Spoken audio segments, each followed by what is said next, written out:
Hello everyone, dear students. Today I would like to take the questions from unit test, and I have divided it in two parts. In the first part, I would like to discuss all the questions, and the later on, I would like to discuss on comprehension, unseen passage, and notes making. See, first the stanza that is given in your unit exam, that is on shore pink walls, donations, Shakespeare said, cloudless at dawn, civilized dawn, riding all cities, ballet, cloudy, tireless valley, open-handed map, awarding the world its word. Right from the first word, you came to know, you must understand that from where these lines have been taken from. When you utter just the word on shore green walls, you must understand that these lines have been taken from the poem An Elementary School Classroom in a Slum. You know, the poem have a very fundamental theme. It shows the social injustice and class inequalities. The poet visits such a school that is situated in the slum area. And this is the second stanza of this poem. In the very first stanza, the poet discussed a lot about the physical and the mental condition of those slum children. And if you remember, the first sentence of the poem is, far, far from gusty waves, these children's faces. Like rootless weeds, their hair torn round their collar. फार फार दूर दूर तक इन बच्चों के चेहरे पर हवा के झोंके नहीं है, वो बाहर की आबो हवा में नहीं गए हैं. उनके चेहरे के ऊपर बाल इस प्रकार से बिखरे हुए हैं जैसे कि कोई रूटलेस वीड्स हो, जड़ रहित खरपतवार हो. उसके बाद the poet sees towards the children, और सबसे पहले वो एक बड़ी लड़की को देखता है क्लास में जो अपना सिर नीचे किए हुए बैठी है, लैकिंग कॉन्फिडेंस. एक बच्चे को देखता है जो कुपोषित है, एक बच्चे को देखता है जिसको कि एक तरीके से विरासत में ही उसको कुछ बीमारियां मिल गई हैं. बैक बेंचेस पर बैठे हुए एक बच्चे को देखता है जो स्वीट एंड यंग बच्चा जिसको कहा गया है, वो बाहर गिलहरियों के खेल के शौकन देखने में ही व्यस्त. So very first stanza of this poem is totally tells us about the mental and physical status of those slum children. And this is the second stanza that is we are talking about right now, which is given to in your unit exam, that shore cream walls. Now the poet says towards the walls of the classroom, and what he sees there, that the first thing, shore cream wall. I would like to say shore cream walls.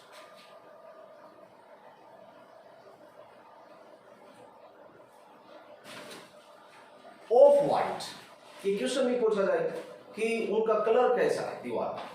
They have emerged a musty smell, दुर्गंध आती है उसमें. And they haven't been repaired for a longer period of time, लंबे समय से उनकी repair नहीं की गई है. Shore cream walls, that's why they are emerging a very musty smell. जब कोई पुरानी दीवार हो जाती है, उससे ऊपर का जो प्लास्टर है, लिपाई जिसको बोलते हैं, जो प्लास्टर है, यदि वो झट जाता है, गिर जाता है, then you may appear you smell a very musty smell, दुर्गंध आनी शुरू हो जाती है. That's why here shore cream walls. The poet says on shore cream walls, donations Shakespeare's had. There is the list of people who donate something to build this school. Donors हैं, उनके नाम वहां पर लिखे हुए. And the most important thing is that there is Shakespeare's head.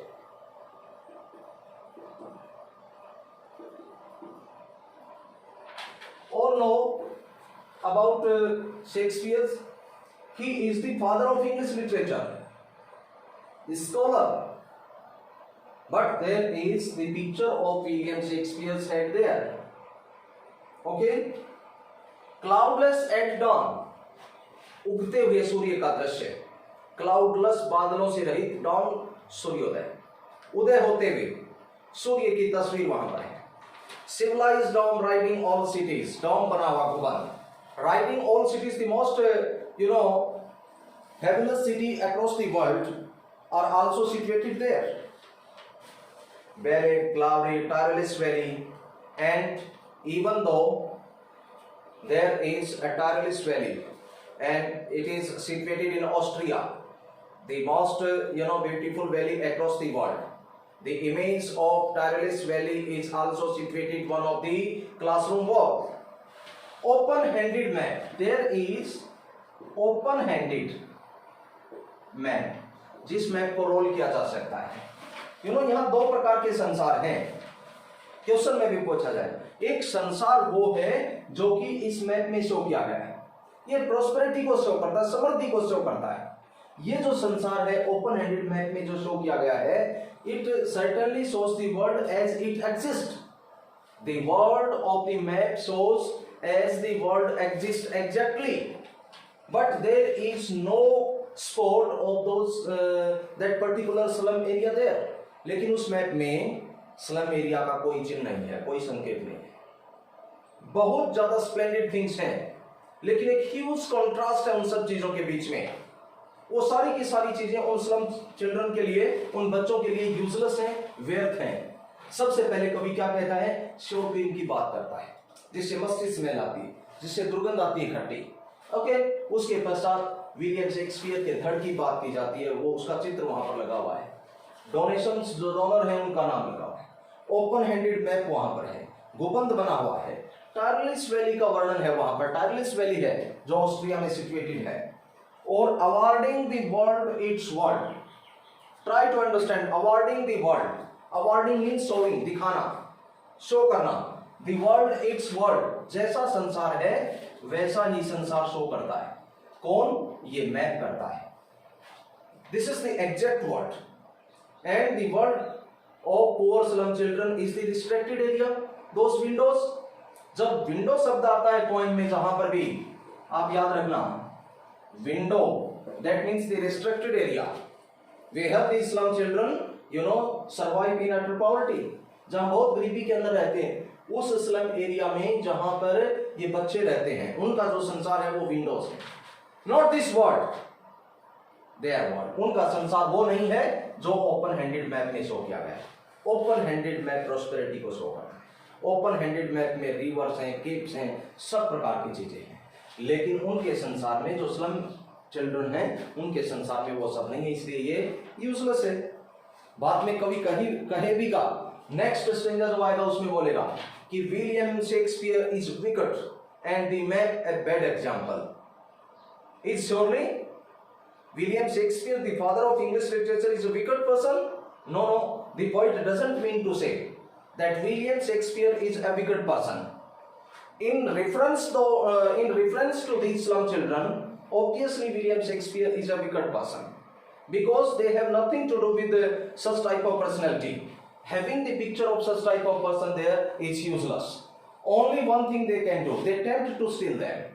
Okay, इसी प्रकार से ओपन हैंडेड मैप के बारे में, and map a bad example, and for these slum children map is exactly provides a very bad example. तो देखिए इसमें question क्या है, what is the colour of the sure cream walls.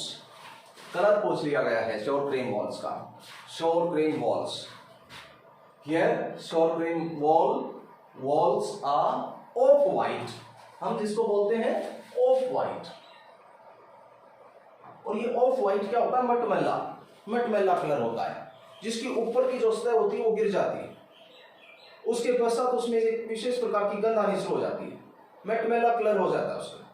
ये show क्या करता है, ये उनकी दयनीय स्थिति को शो करता है। ये क्लासरूम वॉल को इस प्रकार से होना उनकी दयनीय स्थिति का परिचायक है। Okay, what do these classroom walls have? In classroom walls के ऊपर क्या है, इस पूरे स्ट्रेंजे में ये बातें आई। क्या है, सबसे पहले श्योर क्रीम वॉल्स जो है उनके ऊपर कभी देखता है तो उसका ध्यान जाता है कि वहां पर डोनर्स के नाम लिखे हुए, उसके पश्चात वहां पर विलियम शेक्सपियर के धड़ का चित्र लगा हुआ है।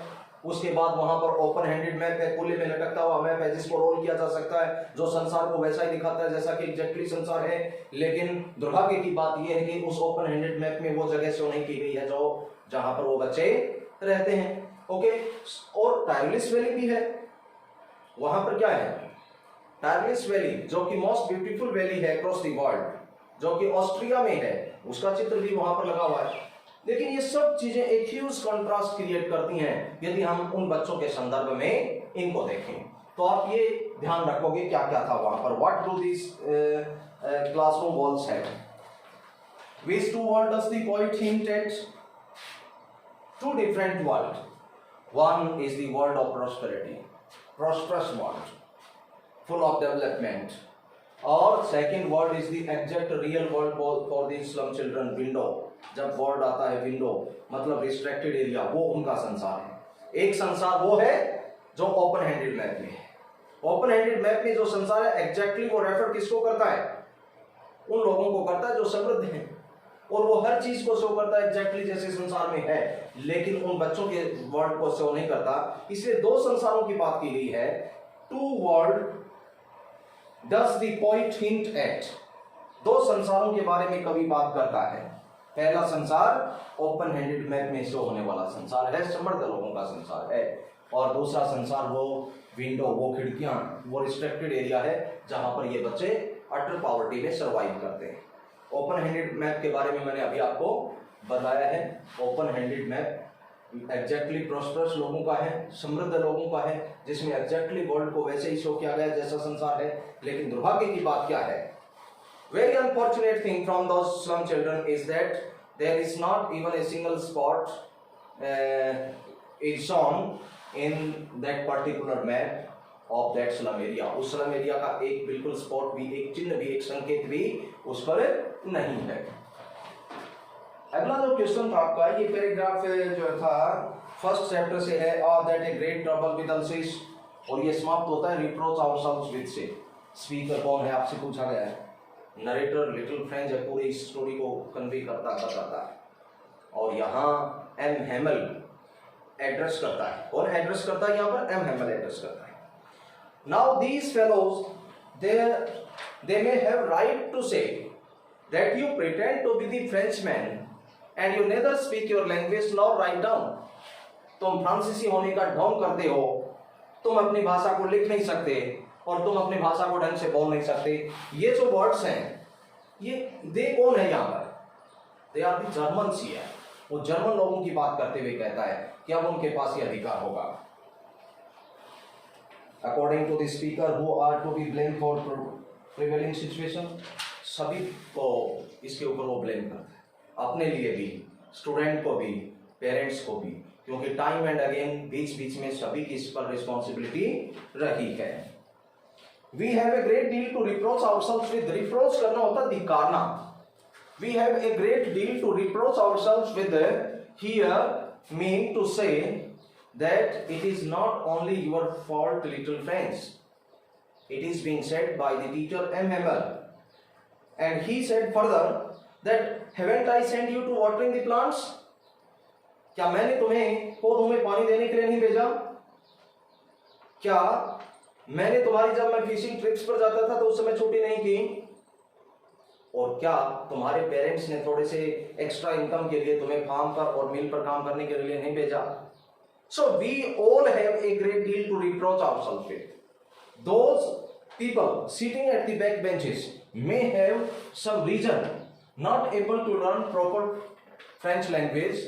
The teacher wants to say all of them as well, that it is not the fault of a single person. It is we all have a great deal to reproach ourselves with. अध्यापक बात याद करते हुए कहता है, तो वो कहते हैं कि अब उनके पास ये अधिकार होगा कहने के लिए कि तुम फ्रांसीसी होने का ढोंग करते हो, अपनी लैंग्वेज के ऊपर इतना प्राइड करते हो और अपनी खुद की लैंग्वेज को तुम बोल नहीं सकते, लिख नहीं सकते। तो वो कहता है कि ये great deal to reproach ourselves with, it is not the fault of the teacher और the student, but involve everyone there. Parents ने क्या किया इसमें? उसको एक्स्ट्रा इनकम के लिए फार्म पर काम करने के लिए, मिल पर काम करने के लिए भेजा। और जो टीचर था, टीचर ने भी एग्जैक्टली क्या किया कि जब वो फिशिंग ट्रिप्स पर जाता था तो उसकी छुट्टी की, और इसके अलावा इसके अतिरिक्त कई बार पौधों में पानी देने के लिए भी उसको भेजा। So that's why here it is being said that we all have a great deal to reproach ourselves with. अब ये क्वेश्चन आते हैं नेक्स्ट में, देखिए, let me tell you about the questions. Question fourth में A, why has the mother been compared to the late winter's moon? This is the question from the poem my mother at 666. Okay, why has the mother been compared to the late winter's moon? Mother को compare किससे किया गया है? Late winter moon से compare किया गया है। देखिए, मदर जो है right now is in decay, she is very dull, you know, her face is very pallid, और she has almost lose the brightness. उसकी आंखों की जो चमक है, चेहरे की जो चमक है, वो चली गई है। चेहरे के ऊपर क्या है? झुर्रियां हैं, डल नेचर है बिल्कुल। और इसी प्रकार से लेट विंटर मून भी कैसा होता है? Late winter moon also loses its brightness. Late winter moon भी अपनी ब्राइटनेस खो देता है, ये भी डल हो जाता है, ऑब्सक्योर हो जाता है। जिस प्रकार से मदर का चेहरा बिल्कुल ऑब्सक्योर है, एक तरीके से डल है, ब्राइटनेस लूज कर देता है, उसी प्रकार से विंटर में, सर्द ऋतु में जो चंद्रमा है वो भी वैसे ही कंडीशन में है। इसलिए ये जो कंपैरिजन किया गया है, ये क्या है? एप्ट एंड एप्रोप्रिएट है। आगे देखिए, what is the poets familiar egg and why does it return? Familiar egg, whether she may lose her mother, this is the question, you know, always exist in the mind of the poetess। कौन सा question हमेशा exist करता रहता है उसके दिमाग में कि कहीं वो अपनी मदर को खो ना दे। दिस इज द फैमिलियर है, और ये आज से नहीं, बिल्कुल पहले से है। आज वापस लौट आता है जब वो वहां उसको लेकर के जाती है, और एक बार फिर से अपनी प्रायर अपॉइंटमेंट में जाने से पहले उसको देखती है, तो उसका वही दर्द, पुराना दर्द कि कहीं वो अपनी मदर को खो ना दे, वो वापस लौट आता है। Theme of the poem, an elementary school classroom in a slum. What is the theme of the poem? मैंने कहा कि इस पोएम को पूरी पढ़ते हैं हम तो दो चीजें निकल करके आती हैं। एक, यू नो, सोशल इनजस्टिस, और दूसरा क्लास इनइक्वालिटीज, सामाजिक अन्याय और वर्ग विभिन्नता। किस प्रकार से जब कवि विजिट करता, जैसे हम अभी पढ़ रहे थे थोड़े समय पहले, कि कवि देखता है, फर्स्ट स्टेंजा में क्या देखता है कि उसकी मेंटल और फिजिकल कंडीशन क्या है, दूसरे में क्या देखता है, उनका क्लासरूम वॉल के ऊपर देखता है, तीसरा आह्वान करता है, एक तरीके से बताता है कि उनके लिए उन चीजों की उपयोगिता क्या है। And in the very fourth stanza the poet appeal for the governor, inspector and visitor, कि अभी समय है, समय रहते उनको संभाल लेना चाहिए। The theme of the poem, an elementary school classroom in a slum. Next है, what had the narrator counted on to enter school unnoticed. अब इस क्वेश्चन को सॉल्व करने के लिए आपको एक मीनिंग पता होना चाहिए। Counted on, to depend on someone. आखिरकार narrator counted on to enter the school unnoticed. You know, usually when school began, there was a huge bustle which could be heard out in the street. You know, the sound of opening and closing of the desk, prayer reciting in unison. And at that particular time when he was there, he was also expecting such type of noise. But on that day, everything was just as a quiet Sunday. So he wanted to enter there. In the same way, he wanted to depend on that there may be such type of noise, that may be such type of sound, the atmosphere there, and he may went there because he was expecting a scolding from the teacher. उसको लग रहा था कि अध्यापक से उसको क्या मिलेगा, कोई एक तरीके से उसको धमकी मिलेगी, वो उससे डर रहा था कि उसको पनिशमेंट मिल सकती है। That's why. But the thing surprised me most was to see. What surprised little friend the most? You know, at that day, ये क्वेश्चन भी कहां से है? The last lesson से। At that day, everything was as quiet as Sunday morning, and there were so many things that are unusual. Unusual है, ऐसी चीजें बहुत सी उस समय वो देखता है। लेकिन exactly when he enters there in the classroom, there was the most surprising thing for little Franz. And the most surprising thing was to see the elderly village people sitting quietly at the back benches. जो सबसे surprising thing थी वो elderly village people were sitting quietly at the back benches of the classroom. And now he understand very well when the teacher addresses that जब वो शुरू करता है अपना अभिभाषण शुरू करता है कि we are going to start without you little friends, sit down. और फिर वो कहता है कि it is a great trouble with Alsace, right from tomorrow there would be only the teaching of German may remain here. New teacher comes tomorrow, such type of things being mentioned. Little friends came to know that what had been put up on the bulletin board exactly. Okay? यहाँ पर question में आप देखते हो तो what the thing surprised me most was to see. कहता है कि what surprised little friends the most? On that particular day, आप जब आंसर लिखोगे क्या लिखोगे? On that particular day, there were several things surprising for little friends.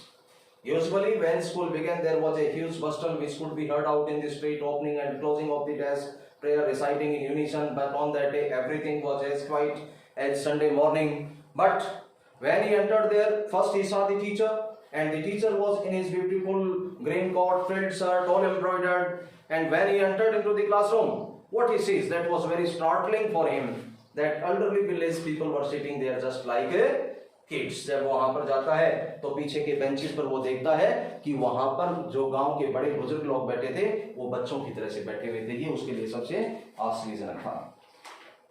What explanation does the author offer for the children not wearing footwear? जो बच्चे footwear नहीं पहनते. कौन से चैप्टर से है question? This is from lost spring से. अनिजन पूछती है बच्चों से, एक क्वेश्चन पूछती है. वो थर्ड पैराग्राफ में आप देखोगे टेक्स्ट में तो वो कहती है कि why aren't you wearing chappals? तुम चप्पल क्यों नहीं पहनते? What is the exact question from the author, that why aren't you wearing chappals?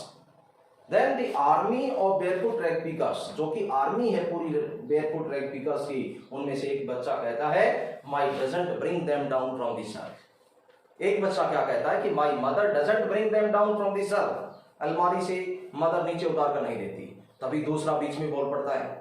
वो क्या कहता है? If she provides us we must throw them off. वो कहता है कि वो प्रोवाइड करेगी तो हम दूर फेंक देंगे. और तभी बीच में तीसरा बच्चा बोल देता है कि it is not lack of money but our tradition to stay barefoot. क्या कहता है तीसरा बच्चा? कि it is not lack of money but our tradition to stay barefoot. And after listening this statement, the author thinks that it is only an excuse to explain away the perpetual state of poverty. उनके statement सुनने के पश्चात कवियत्री author कहती है कि it is not lack of money but our tradition to stay barefoot. जब ये रिमार्क सुनती है तो वो कहती है कि it is only an excuse. Excuse को क्या कहेंगे? बहाना है. To explain away the perpetual state of poverty, निरंतर चलती आ रही गरीबी को छुपाने का यदि कोई बहाना है, कोई कारण है तो वो यही है. जब वो बच्चे से पूछती है कि तुम चप्पल क्यों नहीं पहनते, तो आर्मी बेयरफुट जो रैग पिकर्स हैं उनमें से एक बच्चा क्या कहता है कि my mother doesn't bring them down from this house. Understand? दूसरा बच्चा तभी कहता है कि if she provides us we must throw them off. तभी तीसरा बच्चा क्या बोल देता है कि it is not lack of money but our tradition to stay barefoot. लेकिन अब ऑथर क्या समझती है कि ये केवल एक बहाना है परपेचुअल स्टेट ऑफ पॉवर्टी को छुपाने का, निरंतर चलती आ रही गरीबी को छुपाने का ये बहाना है. अदरवाइज यदि उनके पास इन चीजों की सुलभता होती, जूते चप्पल की सुलभता होती, तो वो निश्चित तौर पर वियर करते. Which two words does the author notice among the Bengal makers industry? One, the world of sahukar, middleman, politician, bureaucrats, and so on. And the another word is of those poor Bengal makers. और ये जो vicious circle इन्होंने बना दिया है, इसी में बच्चे दब करके रह जाते हैं. एक तो संसार है उनका जो साहूकार हैं, जो ब्यूरोक्रेट्स हैं, जो नौकरशाह हैं, जो पॉलिटिशियंस हैं, जो कानून के रखवाले हैं, जो मध्यस्थता करते हैं. उनका संसार है और दूसरा संसार उनका है, जो कि वो बिल्कुल इनके नीचे दबे हुए हैं। तो दो संसार यहाँ पर जो है वो वर्णन करती है। उसमें नेक्स्ट क्वेश्चन है, who is Mukesh, what is his dream, why does it look like a mirage amidst the dust of streets. Mukesh कौन है और मुकेश का एम्बिशन क्या है, उसकी इंटेंशन क्या है, वो बनना क्या चाहता है। एक इससे नरेट करता हुआ, रिलेट करता हुआ क्वेश्चन आता है कि what is Mukesh attitude different from that of his family and Sahib. जो उसका एटीट्यूड है वो साहिब से और फैमिली से अलग क्यों है। हम जब इस पार्ट को पढ़ते हैं तो साहिब को 800 रुपीज में काम मिलता है। He got the work in a tea stall and is being paid 800 rupees, but he is not happy because now he is no more his own master. In the second part, we came to know I want to become a motor mechanic. I want to drive a car. यहाँ इनका culture क्या है, rag picking का है। इनका क्या है, चूड़ियां बनाने का है। ये वापिस रैक पिकिंग में आना चाहता है वहां से। और मुकेश एग्जैक्टली जो उनका प्रोफेशन है, व्यवसाय है उनके फादर और फादर्स का, उससे हट करके एक मोटर मैकेनिक बनना चाहता है। ओके, वो चाहता है कि वो इस सिचुएशन से बाहर निकले, वो भी अपना खुद का मन का मर्जी का मालिक बनना चाहता है और साहिब भी। यहाँ क्वेश्चन है कि who is Mukesh? Mukesh is the son of a poor Bengal maker. What is his dream? His dream is to become a motor mechanic. He wants to drive a car. उसका dream इतना है। जब उसे ये कहा जाता है कि क्या आप हवाई जहाज के बारे में भी आपने जो है सुना है, देखा है, क्या उसको भी आप उड़ाना चाहते हो, तो वो ग्राउंड की तरफ देखने लग जाता है। मतलब कहीं ना कहीं उसके जो सपन हैं, कहीं ना कहीं उसने जो चीजें सोची हैं, that is relate to reality. Okay, लेकिन उसके जो सपन है वो एक मर्ग दर्शना की बात ही है। मिराज क्या होता है, मर्ग दर्शना। मर्ग दर्शना तुम समझते हो ना, एक मर्ग जो है उसको दिखाई देता है बहुत ज्यादा समर में, गर्मी में, कि आगे वास्प निकलती हैं, पानी होगा, वो दौड़ता दौड़ता दौड़ता चला जाता है अपने प्राण त्याग। एक मिराज एक मर्ग होता है विशेष तरीका का, उसकी नाभि से कस्तूरी की गंध आती है और उसको वो प्राप्त करने के लिए भागता रहता है और लास्ट में अपने प्राणों की आहुति दे देता है। लेकिन यहां पर मुकेश कौन है, son of poor bangle maker है और वो करना क्या चाहता है, he wants to join a garage join करना चाहता है। He wants to drive a car. वो पुराना प्रोफेशन छोड़ करके एक अलग से प्रोफेशन में रहना चाहता है। नेक्स्ट में देखिए, इसमें कहा गया है कि Seemapuri a place in periphery of Delhi yet miles away from it metaphorically. Seemapuri के बारे में क्या कहा है, देखिए। जब इस प्रकार से if you find out such type of question in ऐसे type, you have to write down all the things of Seemapuri. Seemapuri इलाके के बारे में आपको पूरा वर्णन बताना पड़ेगा। More than 10,000 slum children survive there in utter poverty. और उनका जो काम है वो रैक पिकिंग का काम है। रैक पिकिंग वो करते हैं और उसी से उनका आजीविका चलता है। लेकिन कहा गया है कि ये पेरिफेरी ऑफ दिल्ली है, दिल्ली के सीमावर्ती बिल्कुल दिल्ली में है, लेकिन मेटाफोरिकली बहुत ज्यादा दूर है। तो आप इसका जब वर्णन करना शुरू करोगे, you have to say that in the sense of development it is miles away from a Delhi. As far as is the reality is concerned, it is periphery in Delhi, but in reference to the progress and in reference to the development, it is miles away from Delhi. और किस condition में रहते हैं 10,000 लोग वहां पर, वो बताना है। उनका व्यवसाय क्या है वो बताना है। किस प्रकार की सिचुएशन में कैसे उनका राशन पानी का जो काम है वो चलता है वो बताना है। ये इंसिडेंट आपको पूरा इसमें लिखना है Seemapuri. It is his calm, his destiny, what makes Mukesh's grandfather go blind? How did Mukesh disapprove this belief by choosing a new vocation and making his end on destiny? ये उसका कर्म है, ये उसका भाग्य है। ये कौन कहती है? मुकेश की दादी कहती है। और वो कहती है कि God given lineage can never be broken, कि भगवान के द्वारा दी हुई वंश परंपरा को कभी भी तोड़ा नहीं जा सकता।